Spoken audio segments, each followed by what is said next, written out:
well-known electronic names here. Here's one by Canon. There's a JVC. This is a Mitsubishi. This is a Sanyo. There's a Sony. Over there is a Toshiba. And this one is from Hitachi. They are part of a group of 17 different machines from 17 manufacturers where, although the machines themselves look rather different one from another, they all have one thing in common. 3 letters. MSX. MSX stands for the operating system on which they all work. Now that's very interesting because what it's supposed to do is to give these machines what's called software compatibility, or if you would like that in English, it comes down to this. It means that I should be able to whip the cartridge out of this one, swap it with the cartridge that's in this one, plug it in properly. Here we go. Swap that one into there, and the programs will run without any problem on the other machine. And you can do that with all the MSX machines in the range, which, as you can imagine, is a significant commercial threat indeed to European and United States computer manufacturers. So significant that we hear rumours that Philips are about to launch their own MSX machine, and further rumours that other manufacturers here in the West are following the MSX route because it does provide a significant commercial advantage. While I was in Japan, I asked some of the people behind MSX why they had gone for a common operating standard. I feel that the quality of software that's out there today is far short of what's possible and what's necessary to be able to go out to someone and say, yes, you should buy a computer and use it in your home.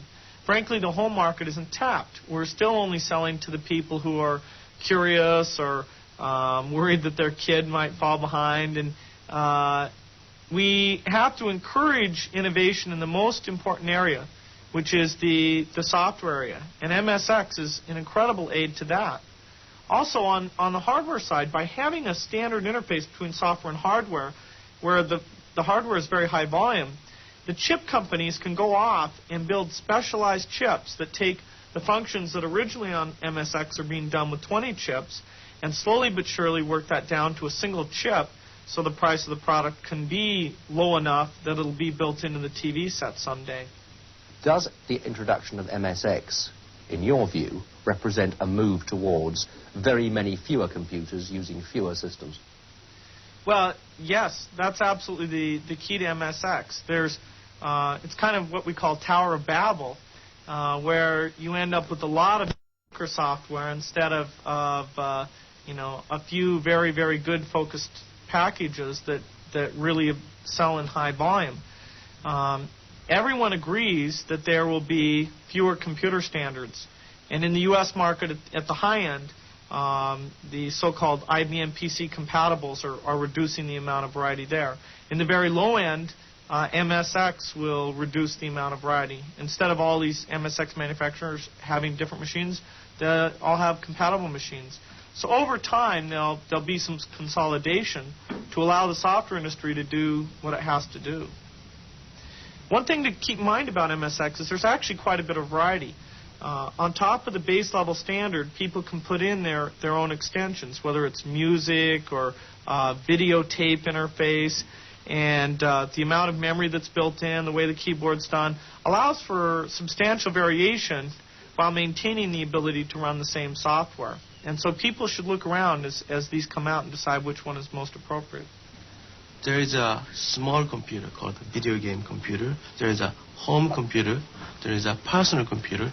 There is a small business computer. There is an office computer. MSX has been designed with the architecture of these high-end machines and stripped down to low-end. So this is a very continuous growth. So customer can even upgrade the game machine to be a personal business machine. It has been only computer company who has been making personal computers. But there's a lot of other electronics company who has been interested, who would like to integrate computer function into their own dedicated consumer products. Company like Panasonic and Sony, they are large in producing television set. Then they are deciding to put a computer capability into the television set. And in the case of Yamaha, they are very large keyboard manufacturers. They would like to integrate a computer into a keyboard.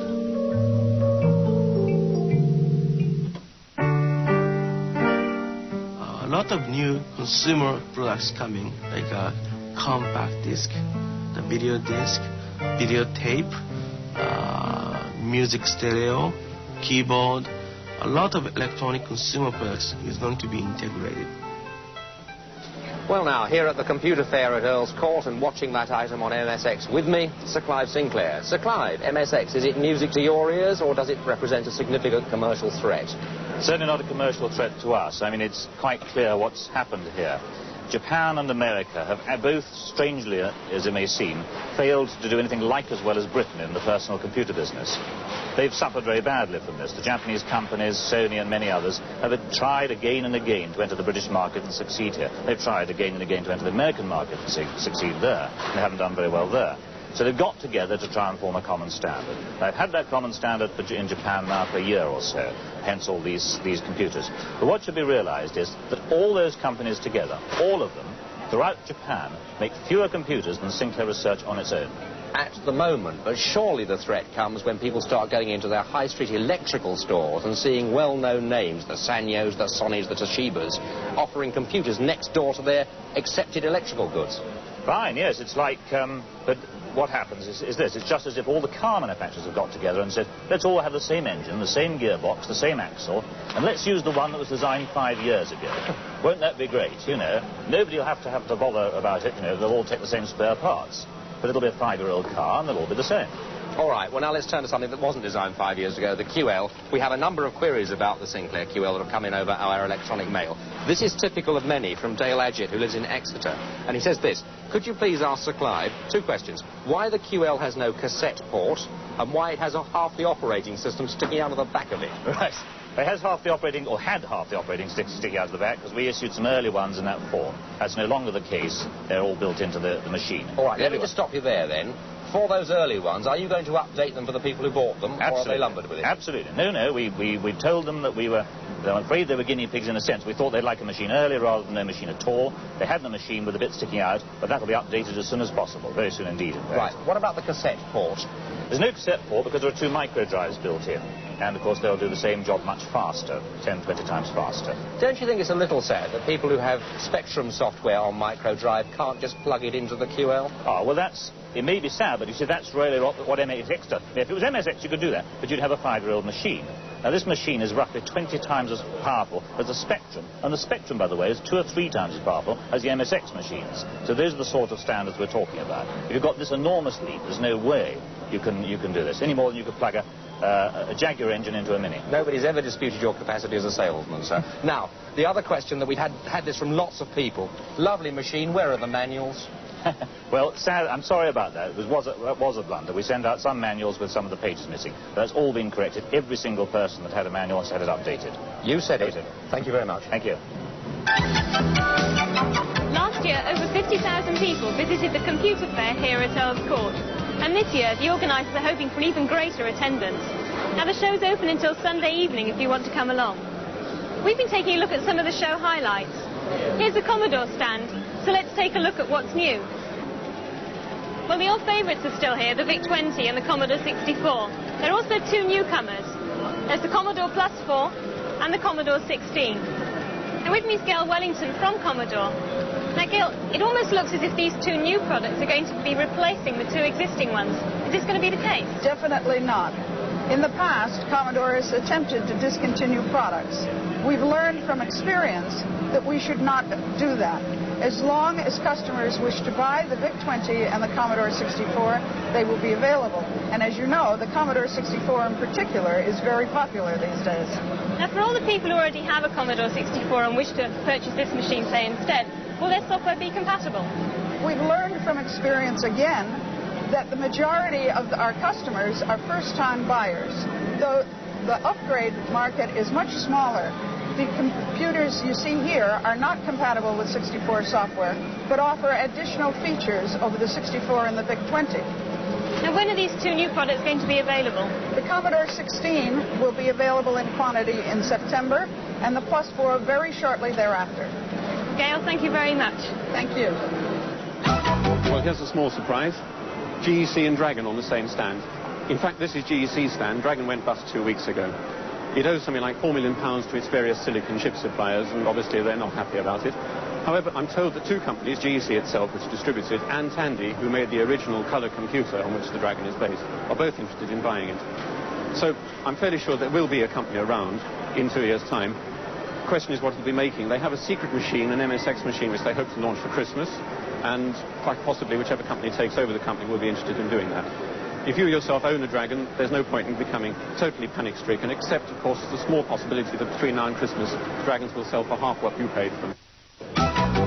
Now, I want you to imagine that you really wanted to know what the German was for a bee. You know, the word is Biene. Now, the way to do it, according to this computer program, is to imagine a bee alighting on a baked bean. Biene, bean.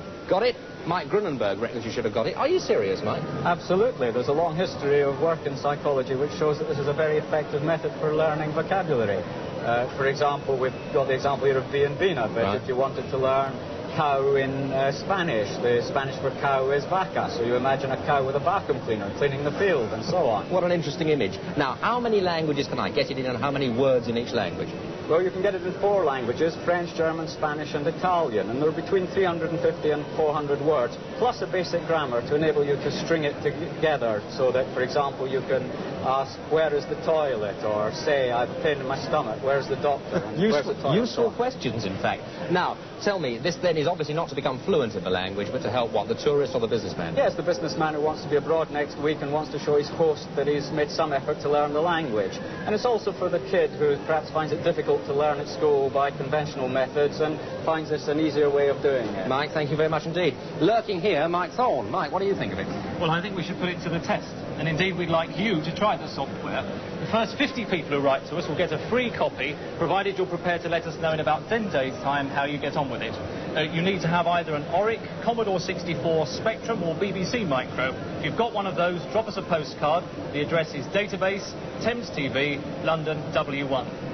Quite right, but remember, it isn't just a free software giveaway. You do have to do some work if you want to take part in that. Also at the show, you can see this for the first time, the Apple IIc Portable. Nice, elegant machine. You can take part in a computer-assisted tombola to assist Great Ormond Street Children's Hospital, which I warmly recommend to you.